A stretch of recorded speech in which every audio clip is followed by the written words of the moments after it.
The Monday morning sun fell across my kitchen table in a predictable rectangle of light. I measured my coffee grounds with the same scoop I had used for 20 years. The quiet of the house was a companion. It was just me and the methodical sounds of my routine. My daughter-in-law, Elise, called at 10:37. Her voice was bright syrup. "Hi, Marion, we need a tiny favor." She asked if I could watch the boys after school on Wednesday. My grandsons, Leo and Sam. Of course I said yes. It was my favorite task in the world. Elise paused. "There's just a small thing." She said it was about safety and clarity. She and my son, David, had drawn up a little agreement. "Just some best practices," she said, "to make sure everyone's on the same page." She said they would bring it by that evening. I wiped the already clean counter. I told her that sounded fine. I assumed it was about screen time. Or maybe allergy reminders. Sam had a peanut allergy. We were all vigilant. I hung up the phone. The quiet felt different. It had a new shape.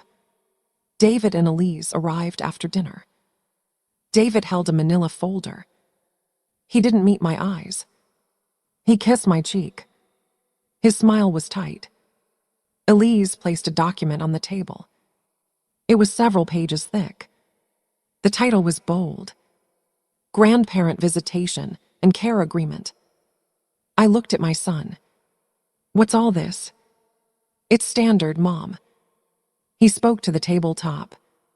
"Just covers liability, emergency contacts, that sort of thing." Elise smiled. "It protects you, too, Marion." She said the world was complicated now. A signed agreement prevented misunderstandings. I skimmed the first page. It listed my responsibilities: supervision ratios, approved activities, prohibited foods. It seemed excessive, but also modern. I was a retired librarian. I understood rules. I trusted my family. I took my reading glasses from their chain. Should I look this over? Honestly, Mom, it's boilerplate. David shifted his weight. We just need it signed for our peace of mind. He placed a pen on the table. Elise's smile didn't waver. "Leo and Sam are everything." Her tone implied I might not share that conviction. I felt a coolness in my chest. I turned to the last page. I signed my name: Marion Claiborne. The date. I handed the pen back. David slipped the document into the folder. His relief was palpable. Elise hugged me. "Thank you for being so understanding." They left quickly. The house returned to its quiet. I washed the coffee cup David hadn't used. The following Wednesday, I had the boys. We baked cookies. We used the stand mixer. Sam measured the flour. Leo cracked the eggs. We listened to music. It was a perfect afternoon. I drove them home at 6. Elise met me at the door. She wasn't smiling. "Did you use the mixer?" I said we had. Her face closed. "Marion, Clause 4B. I blinked. "What?" "The agreement, Clause 4B. No use of motorized kitchen appliances without direct parental approval." She held up a hand.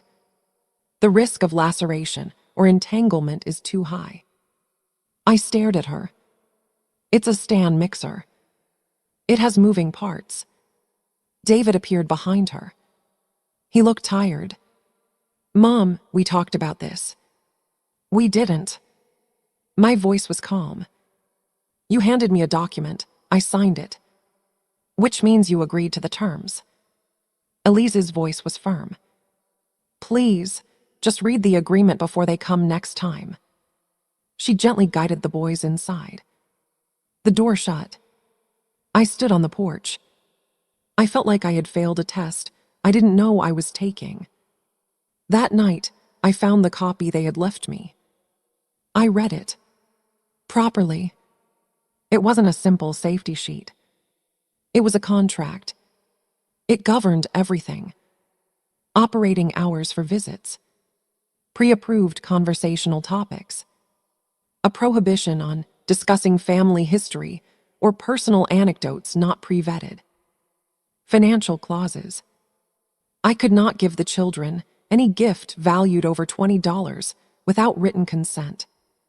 I could not take them to any location not on an approved list.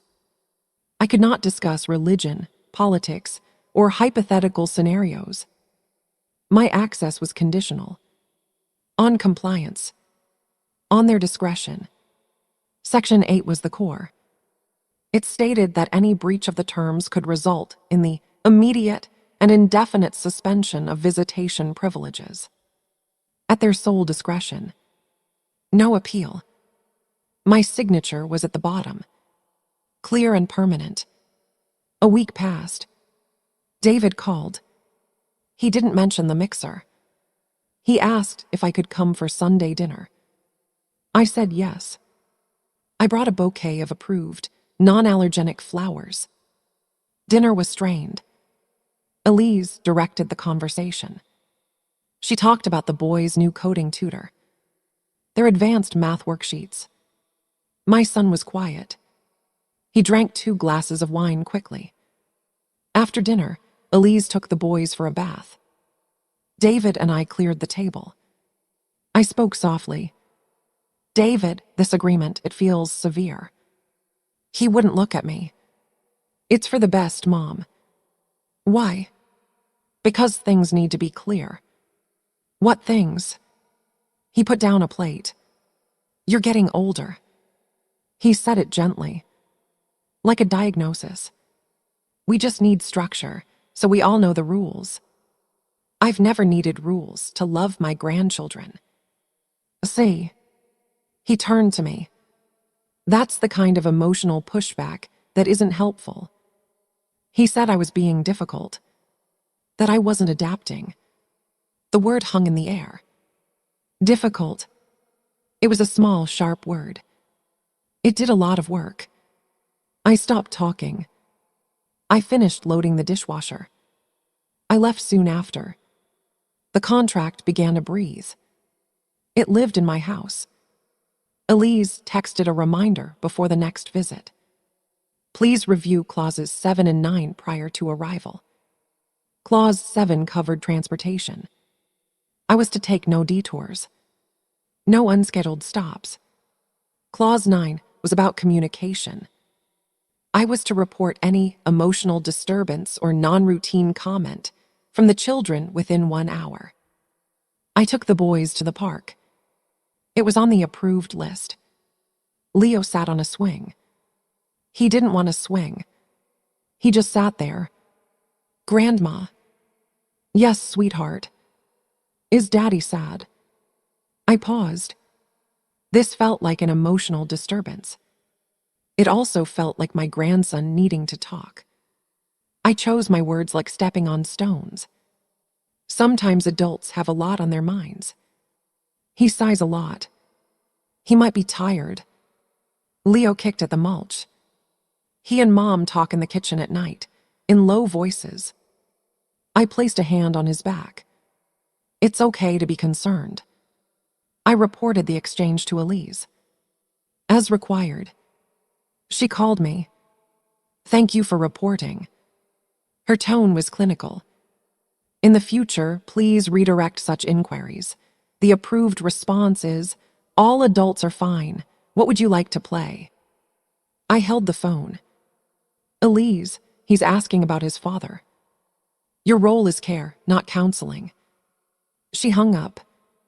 The space around me was shrinking. It was measured in clauses and approved responses. My friends noticed. My neighbor, Gail, asked why I didn't have the boys as often. I gave a vague answer. About being busy. She looked skeptical. One day, she saw Elise dropping them off. Elise handed me a printed list. It was a minute-by-minute schedule for the afternoon. Gail later said it looked like a shift briefing. The isolation was gradual, like a tide going out. First, I was no longer included in parent-teacher conferences. Then, my birthday card to David was returned. Elise texted, "Per Clause 6, all gifts require prior financial valuation. Please submit a photo and receipt for approval next time." David stopped calling. All communication flowed through Elise. She was the gatekeeper and the enforcer. The final lock turned in November. My brother, Carl, was having a heart bypass. I was his only sibling. He lived 2 states away. I needed to be with him. I texted Elise. I said I would be away for 5 days. I asked if I could have the boys when I returned. Her reply was immediate. "This constitutes a significant change in routine per Clause 12. It triggers a reassessment of stability." She said my travel introduced unquantifiable variables. My visitation was suspended, pending a review. No timeline given. I called David. It went to voicemail. I texted him. No response. I went to Carl. I helped him recover. He was weak but healing. He asked about the boys. I said they were fine. I didn't tell him. The shame was a knot I couldn't untie. When I returned, I sent an email. I requested a resumption of visits. I cited my consistent compliance. Elise replied. She attached a new document. Addendum to the grandparent visitation and care agreement. It was 2 pages. It introduced a new requirement. A parental oversight fee. To cover the administrative burden of managing our relationship. It was $500 per month. Payable in advance. Access would be granted upon cleared payment. And continued adherence to all terms. I read it 3 times. The quiet in my house was absolute. It was the sound of a door being bolted. From the outside, this was no longer about safety or clarity. It was a transaction, and I could not afford the price of admission. I did not cry. I made tea. I sat at the kitchen table. The same rectangle of sun was there, but it felt like a spotlight. I had been naive. I had trusted. I had signed. Now I had a choice. I could accept this. I could pay. I could beg for scraps of time with my grandchildren. Or I could do something else. I decided to do something else. But it would not be loud. It would not be emotional. It would be quiet. It would be precise. I went to my desk. I opened a new notebook. The first page was blank. I wrote a date at the top. I began to document every interaction, every text, every email, every clause cited. I noted dates and times. I printed everything. I created a file. It was not for a lawyer. Not yet. It was for me. To see the pattern. To replace doubt with fact. The facts were stark. Over 7 months, Elise had referenced the contract 42 times. She had imposed 12 new procedural rules via email. David had communicated with me directly 4 times. Each was under 2 minutes. Each was about logistics. The financial request was the climax. It was a demand, disguised as a fee. I needed to understand the weapon they had given me. I read the contract again. Every word. I am a librarian. I understand research. I understand systems. The contract was their system of control. But every system has vulnerabilities. Theirs was in the assumption that I would never study it, that I would only ever be subject to it. I found it in Clause 17, governing law and venue. It stated that the agreement was governed by the laws of our state. Our state has specific statutes regarding grandparent visitation. They are narrow. They usually require a showing of harm to the child if visitation is denied.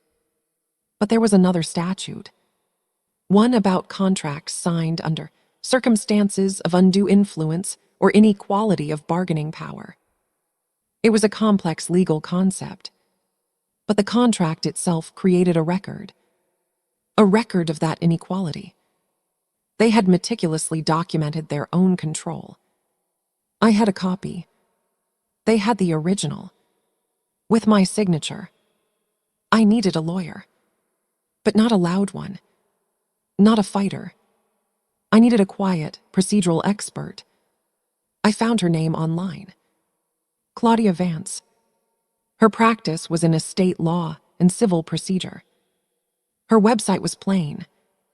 No flashy promises. I scheduled a consultation. Her office was quiet. Warm wood. Neat shelves. Claudia was in her 50s. She had calm eyes. She listened. She read the contract. She read Elise's emails. She read my timeline. She placed the papers down. She steepled her fingers. This is a fascinating document.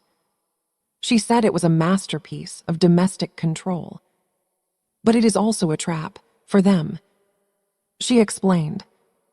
By formalizing the relationship into a contract, they had moved it from the realm of family whim to the realm of contract law. Contract law has rules, requirements for consideration, for good faith, for fairness. Your signature is here, she said. But the question is what you were signing for. What was the consideration you received? Visitation with your own grandchildren is not a contractual benefit. It is a familial relationship. By trying to monetize it, they had potentially voided the entire agreement. More importantly, she said, they have created a written record of using financial barriers to deny you access to your grandchildren. That is very interesting to a judge in a different kind of proceeding. She outlined a plan. It would not be fast. It would be procedural. Step by step. First, a formal demand letter. From her. It would not threaten. It would simply state that the fee for visitation was unlawful and unenforceable. It would demand the return of the original contract for mutual rescission.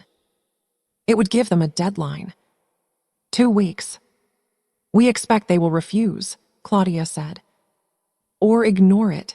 Then we file a petition with the court, not for grandparent visitation. Not yet. We file for a declaratory judgment. A declaratory judgment is a ruling on the legality of a contract. It asks a judge to declare the contract void. As against public policy, we turn their weapon into our subject, Claudia said. I agreed. The retainer was significant. It was worth it. Claudia sent the letter. It was calm, legalistic, unemotional. It landed like a stone in still water. David called me. His voice was a crack of anger. How could you do this? Do what? Hire a lawyer against your own family. You presented me with a legal document, David. I am seeking legal clarity. This is insane. You're tearing us apart. I was quiet. You presented the contract, David. You demanded the fee. I am simply following the path you laid out. He hung up. Elise's response came through her lawyer, a man named Robert Fisk. His reply to Claudia was dismissive. He asserted the contract was valid, a private family matter. He said I was a disgruntled grandparent seeking leverage. He said they would defend it vigorously, and that any court action would result in the permanent severing of ties. It was a threat, Claudia was unmoved. It's standard. They're trying to scare you off the procedural path. She filed the petition for declaratory judgment. The court system is slow. It is a machine of dates and filings. We were given a case number. A judge was assigned. Judge Helen Morrow. Her reputation was for thoroughness, not for sympathy. The first hearing was a scheduling conference. It was via video. I saw David and Elise on the screen. They looked angry, tight-lipped. Their lawyer, Fisk, did the talking. He argued this was a frivolous suit, a family dispute. Judge Morrow listened. She had a low, steady voice. Mr. Fisk, the petitioner has presented a signed contract that appears to condition minor visitation on monthly payments. You are asserting this is a valid contract. Is that correct? Yes, Your Honor, a private family arrangement. One that involves the exchange of money for access to children. It's a contribution to administrative costs. Judge Morrow made a note. She set a timeline. Discovery was ordered. Both sides had to share all documents related to the contract. A trial date was set. 6 months away. It felt like a lifetime. Discovery began. It was a process of paper. Claudia sent interrogatories, written questions. She asked them to define administrative burden. She asked for all communications about me. She asked for their financial records, to show the basis for the fee. Fisk objected to most of it. He called it harassing. He filed motions to quash. Claudia filed motions to compel. The back and forth was tedious. It was a war of attachments and citations. But it was necessary. Each motion was a step. During this, my brother Carl passed away. His heart gave out. It was sudden. I was his executor. His estate was modest. A house. Some investments. A few personal effects. The grief was a deep, private well. I told Claudia. She offered condolences. Then, gently, she asked about the will. I said I hadn't read it yet. She advised me to. Given the situation with David, it's important. I opened the documents. Carl's will was straightforward. He left everything to me. But there was a letter attached. It was not legally binding. It was a personal note. It was dated a month before his surgery. Dear Marion, it began. If you're reading this, I'm gone. Don't be too sad. I had a good run. He wrote about our childhood. He got to the point. I've watched what's happening with David. From a distance, I didn't want to interfere, but it breaks my heart. That boy has let someone else steer his soul. I'm leaving you what I have. Use it to protect yourself. And if there's a way to reach him, try, but protect yourself first. Love, Carl. I put the letter down. The grief mixed with a new resolve. Carl saw it, even from far away. The discovery process yielded a critical piece. Elise, in her zeal for documentation, had kept a journal. She called it a family governance log. Fisk fought hard to keep it out. But Judge Morrow ruled it was relevant. It detailed the strategy behind the contract. Elise's entries were chilling in their calm. She wrote about managing Marion's influence, about monetizing her emotional attachment to create leverage. One entry read, "The fee structure is key. It transforms her desire into a subscription service, one we can cancel at any time." Another, "David is finally on board. He sees it as structure. I see it as control. The boys will only know the version of her we approve." It was all there, in her own handwriting, scanned and submitted as evidence. It was not the ranting of a villain. It was the cold analysis of a social engineer. It was the contradiction we needed. The contract claimed to be about safety and clarity. The journal revealed it was about control and profit. Claudia called it a smoking gun, but she warned against celebration. It gets us to the trial. It doesn't guarantee the outcome. The secondary attack came 2 months before trial. Robert Fisk filed a counterpetition. He petitioned the court to appoint a temporary guardian for me. He cited my aging and increasingly erratic behavior. He pointed to the lawsuit as proof. He said I was wasting family resources on a frivolous fight, that I was a risk to myself. He included an affidavit from David. In it, David expressed grave concern for my mental state. He said I had become paranoid, isolated, that my obsession with the contract was a sign of cognitive decline. It was a classic play. Attack the credibility of the accuser. It was also the ultimate betrayal. My own son was asking a court to declare me incompetent, to take away my agency, to make him my guardian. The shock was physical, a cold numbness in my hands. Claudia was ready. I expected this. It's a common intimidation tactic in financial abuse cases. She had me see a geriatric psychologist, a neutral, court-appointed expert, Dr. Arman Singh. He conducted a full evaluation, cognitive tests, financial literacy assessments, interviews. His report was thorough. He found no evidence of impairment. He found a woman of sound mind, responding rationally to a hostile family situation. He noted the attempt to pathologize normal grief and resistance. Claudia filed his report. She also filed a motion for sanctions against Fisk, for filing a frivolous guardianship petition. The legal battle was now two-fronted. Their contract case, my competency. The pressure was immense, but it was all on paper, in motions and responses. I focused on the routine. I tended my garden. I organized Carl's estate. I paid my bills. I documented my own life. To prove I was capable, the competency hearing came first. It was a separate proceeding. Judge Morrow also presided. David and Elise testified. David spoke haltingly. He said he was worried. He said I had changed.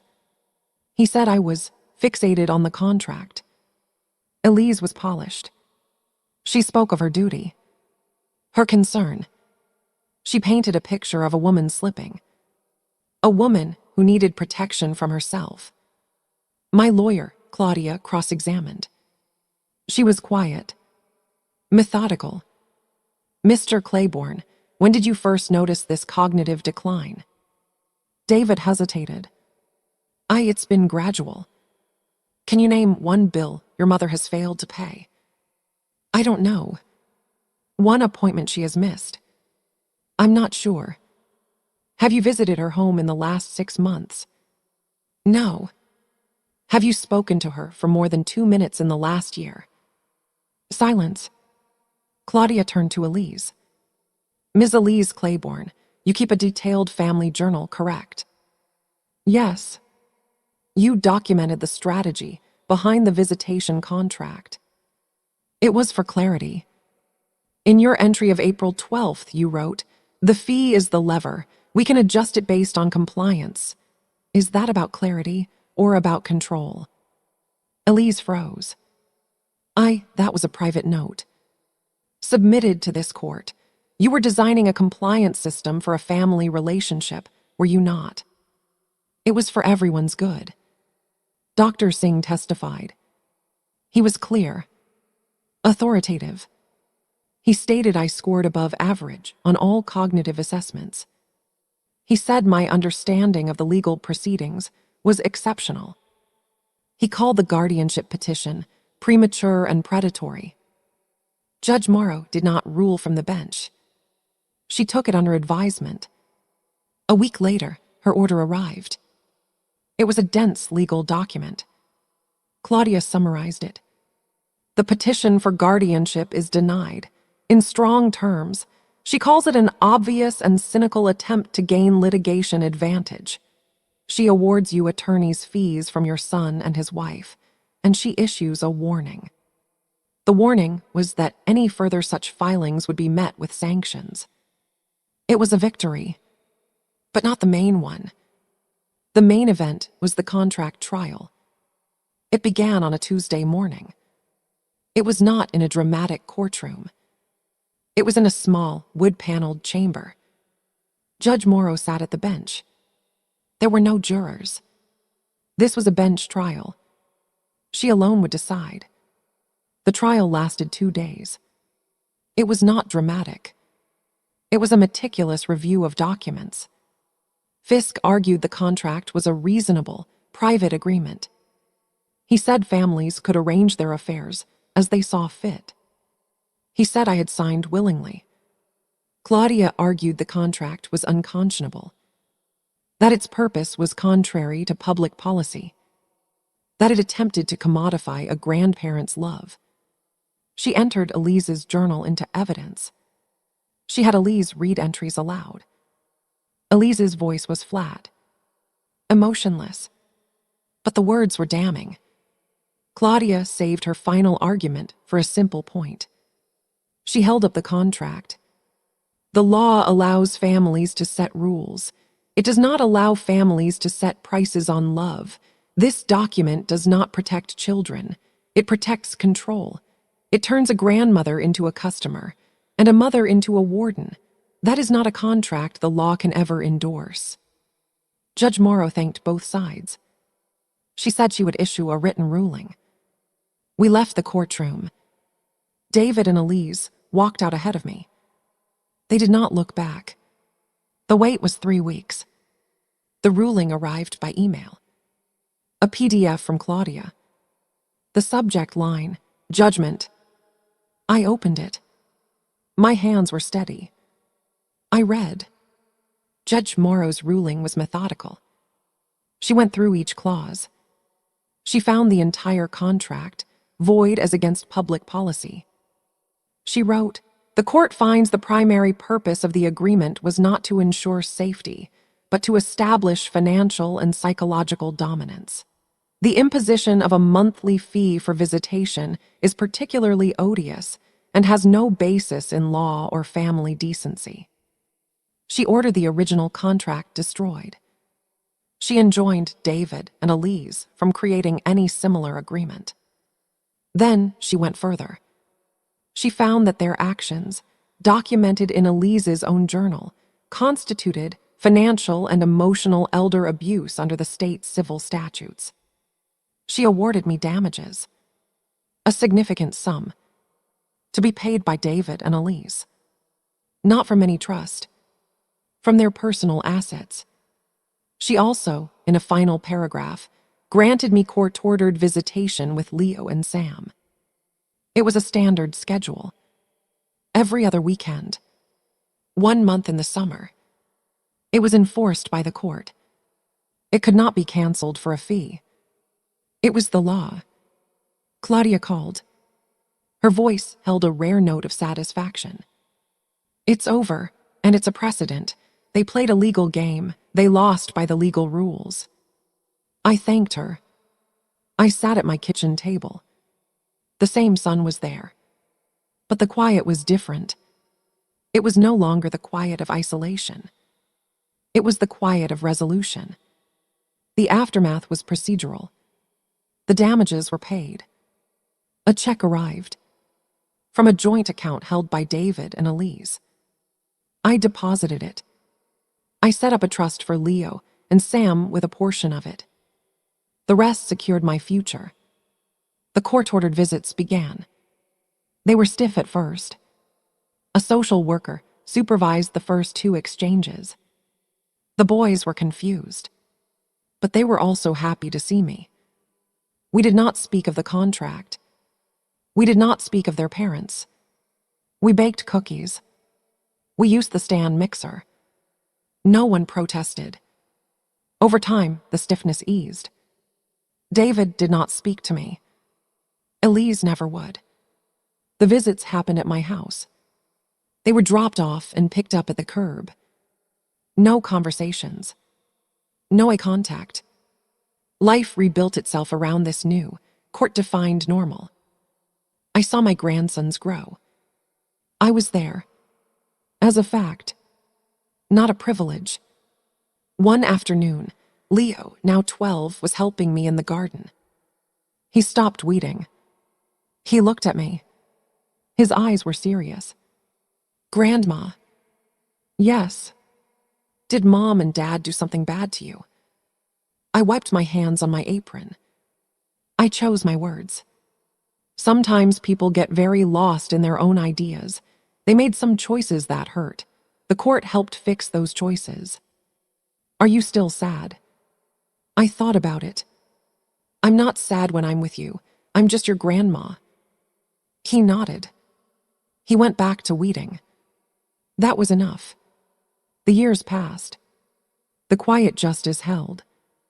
David and Elise's marriage grew strained under the financial and social weight of the judgment.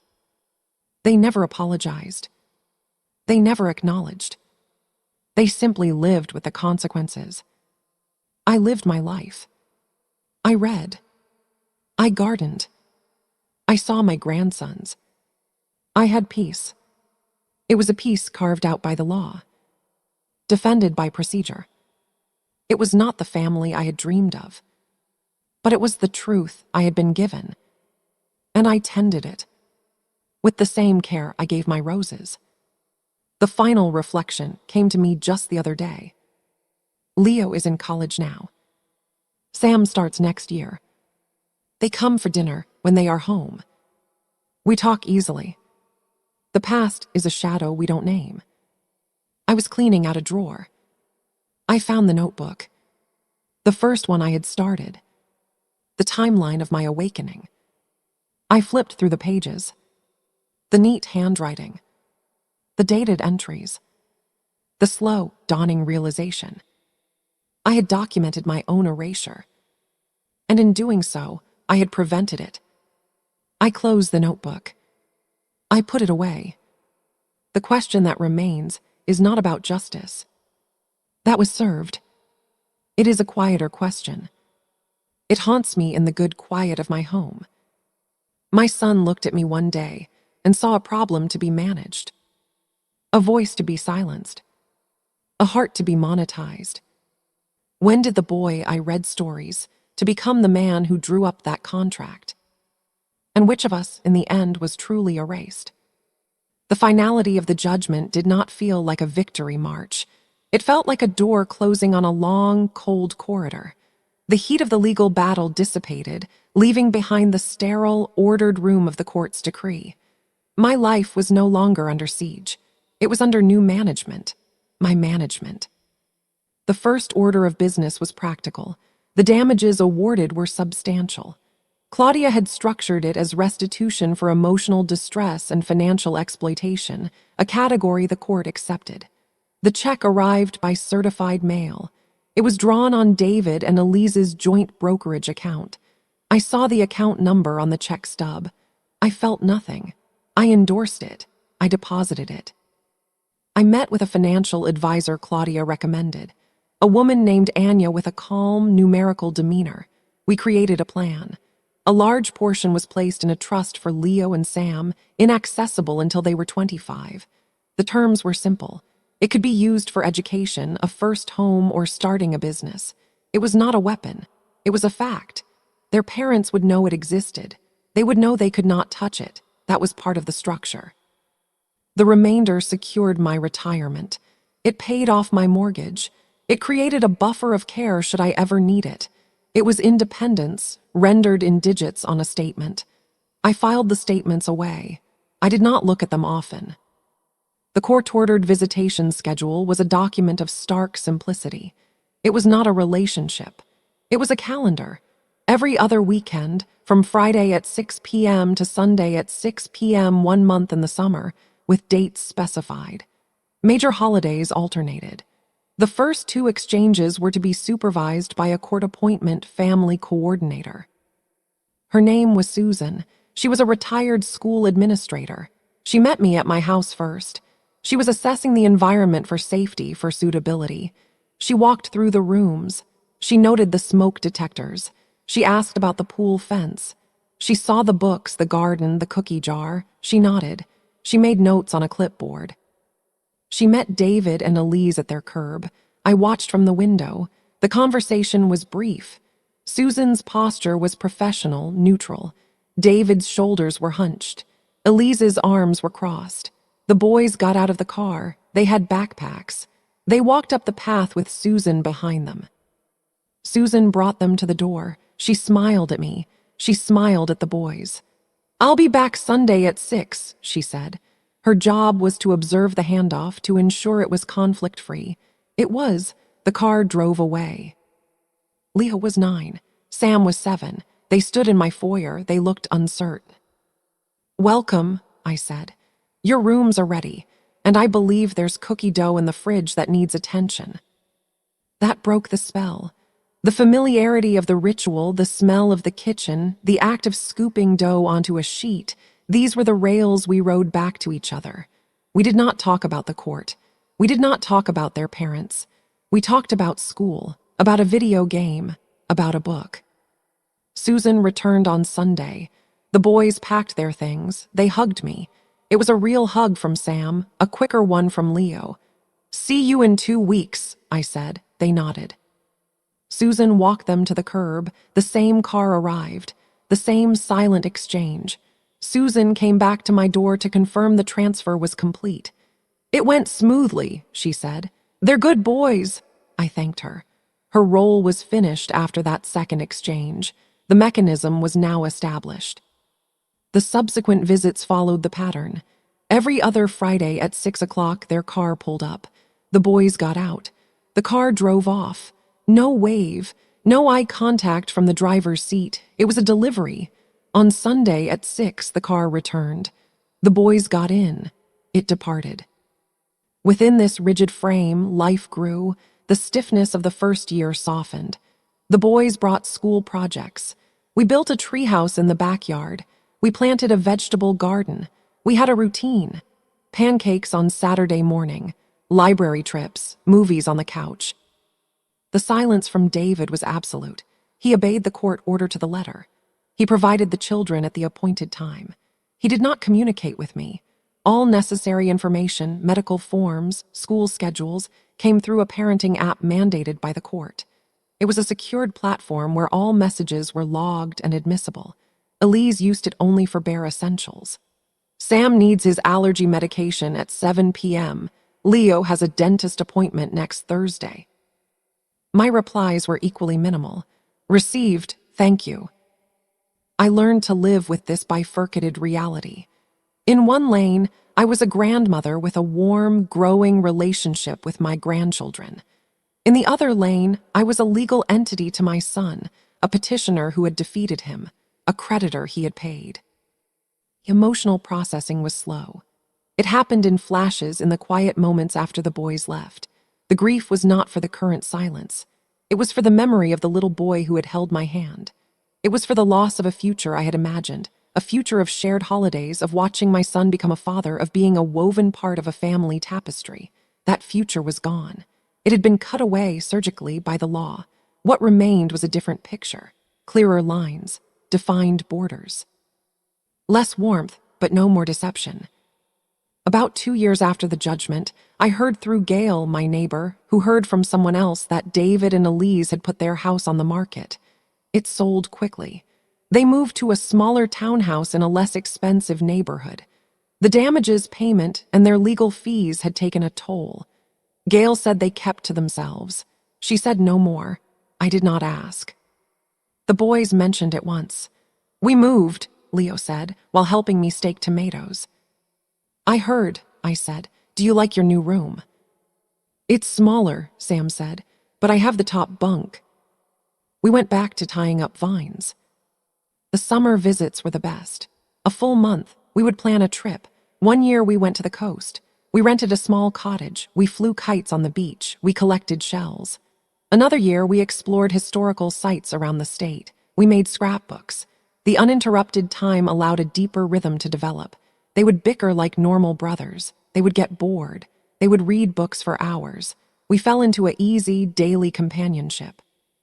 It was during one of these summer visits, when Leo was 15, that he broached the subject directly. We were driving home from a hiking trip. Sam was asleep in the back seat. The sky was turning twilight blue. "Grandma," Leo said, staring out the passenger window. "The court order, it says we have to come, right?" I kept my eyes on the road. "The court order says I have the right to see you, and your parents have the obligation to make that happen." But if there wasn't an order, would we still come? I chose my words with care. I hope so, but the order exists because at one point the choice was taken away. Now the choice is protected. When you're 18, the order won't apply to you anymore. Then it will be your choice. He was quiet for a few miles. "Mom and Dad, they never talk about it. It's like this big hole in the living room everyone walks around." I imagine that's difficult. Did they really try to make you pay to see us? I felt the old coldness, but it was distant now, a historical fact. They presented a contract that asked for money, yes. Why? I sighed. I don't know their hearts, Leo. Sometimes people confuse control with care. Sometimes fear makes people build walls instead of bridges. Are you angry? I thought about it. I was hurt, deeply. The anger, it had a job to do. It helped me protect myself. But I don't live in that anger anymore. It's too heavy. I live here, with you and your brother in the car, with the road ahead. He nodded. He didn't speak again until we pulled into the driveway. "I'm glad for the court order," he said very softly, before getting out. That was the only real conversation we ever had about it. It was enough. As the boys grew older, the dynamic with their parents seemed to strain in other ways. Sam, in his empathetic way, seemed to carry a quiet tension. Leo developed a sharp, analytical mind. He began to question things. I learned from snippets they let drop that there were arguments at home. About money. About rules. Elise's need for control, once focused so precisely on me, had nowhere else to go. It turned inward on the family. David, I gathered, had retreated. He worked longer hours. He was a ghost in their stories. When Leo turned 18, the court order regarding him became moot. The Friday after his birthday, he showed up at my house anyway. "It's my choice now," he said with a small, defiant smile. He came for dinner every week after that. He would bring his laundry. He would ask for advice about college applications. Sam, when he turned 18, did the same. The mechanism imposed by the court had, over a decade, become a habit. And then, a chosen tradition. The car no longer dropped them off. They drove themselves. In used cars they bought with money from part-time jobs, and though they didn't know it yet, with small, discrete allocations from the trust I had set up. The financial consequences for David and Elise were permanent. They lived a pared-down life. There were no more expensive vacations. The boys' college funds were modest. Leo and Sam both took out student loans. I did not interfere. The trust was for later.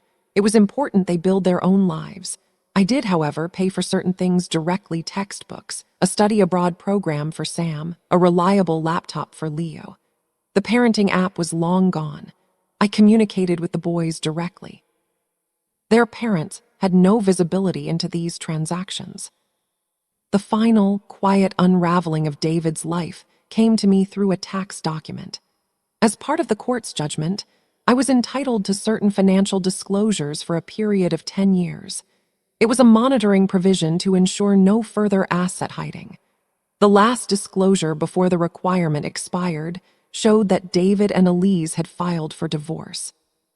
I felt a pang then, not of schadenfreude. It was the pang you feel when you see a ship you once loved sailing on, now broken on rocks you had long ago charted and warned about.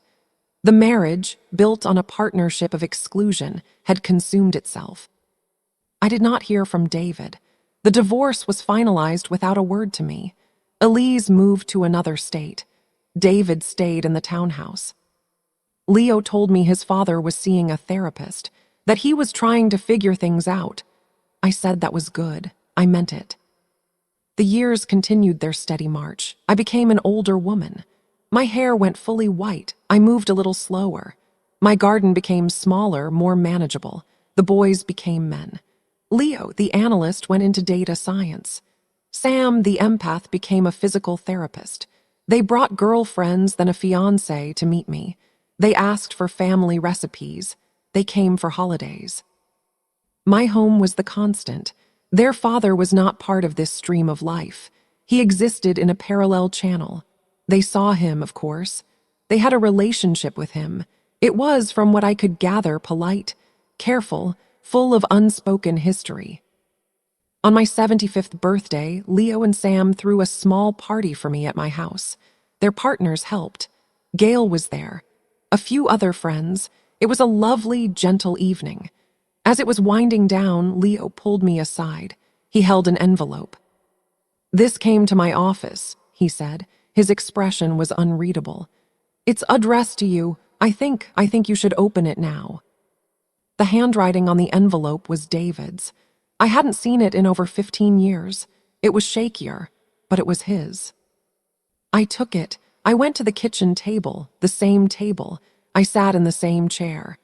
The party hummed softly in the living room. I opened the envelope.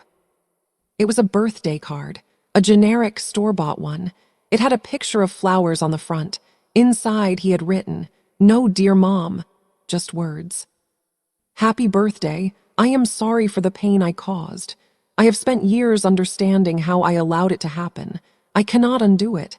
I do not expect a response. I just needed to write it. David." That was all. No request. No reconciliation, just an acknowledgement. A statement of fact placed into the record. I held the card. I looked at the words. I felt the tectonic plates of my inner world make a final, subtle shift. They settled into a new, permanent configuration. The apology was not for me. Not really. It was for him, a necessary entry in his own ledger, but it was also a fact. It existed. It was a data point. I put the card back in the envelope. I placed it in a drawer in the desk. I did not show it to the boys. I did not mention it. Later, when everyone was gone and the house was clean and quiet, I stood at the kitchen window. The moon was high. The garden was silver and black. The story was over. The legal battle had ended years ago. The financial restitution was complete. The visitation had blossomed into a chosen relationship. The perpetrator had acknowledged the crime. All the threads were tied. Justice, in its quiet, procedural way, had been fully served. Yet the feeling was not of triumph. It was of a profound, resonant sadness. A clean sadness. Like the ache in a bone that has healed perfectly, but still tells you when the weather changes. I had won every point. I had secured my place. I had protected myself. I had even, in the end, received a form of words that approximated an apology. But I had lost my son, not to an accident, not to a tragedy, to a series of calculated choices. His and mine. My choice to fight back with the law's cold tools had saved my grandmotherhood. It had also cemented the loss of my motherhood. That was the trade. The quiet, dignified resolution carried that price. I went to bed. I slept. Life continued in its peaceful pattern. The boys, now men, had their own lives. They called, they visited. We had love. It was real. It was deep. I often think of that contract. The physical document was destroyed by court order, but I remember its clauses, its bullet points, its attempt to reduce a bond to terms and conditions. They thought they were so clever, using the language of law to enforce their will. They didn't understand that the law is a system. It is not a weapon you can simply pick up. It is a landscape you must navigate. By entering that landscape, by trying to use its tools for a petty, cruel purpose, they invited its full, impartial gaze upon themselves. And the law, when it focuses, sees everything. It saw their journal. It saw their fee. It saw their fear disguised as authority, and it corrected them. The justice was not dramatic, it was administrative. It was a refiling of reality into the correct folders. That is what the law does at its best. It does not meet outrage, it restores order. My story is not one of revenge. It is a story of calibration, of using a precisely measured counterforce to rebalance a scale that had been brutally tipped. The goal was not to crush the other side. It was to stop the crushing of my own. I succeeded. Now, in the long afternoon of my life, I sit in my garden. I watch the bees move from rose to rose. I feel the sun on my skin. I listen to the wind in the trees. The peace is absolute. It is a peace earned through struggle, through paperwork, through silent endurance. I have my memories. I have my grandsons. I have my home. I have my dignity. It is enough. It is more than enough. But in the very quietest moments, when the light is just so, a single question echoes in the space between the heartbeats. It is not a question of law or of justice. Those have been answered. The question is simpler and utterly unanswerable. When he handed me that pen all those years ago and watched me sign my name away, did he feel like a son? Or did he already feel like a lawyer negotiating a deal?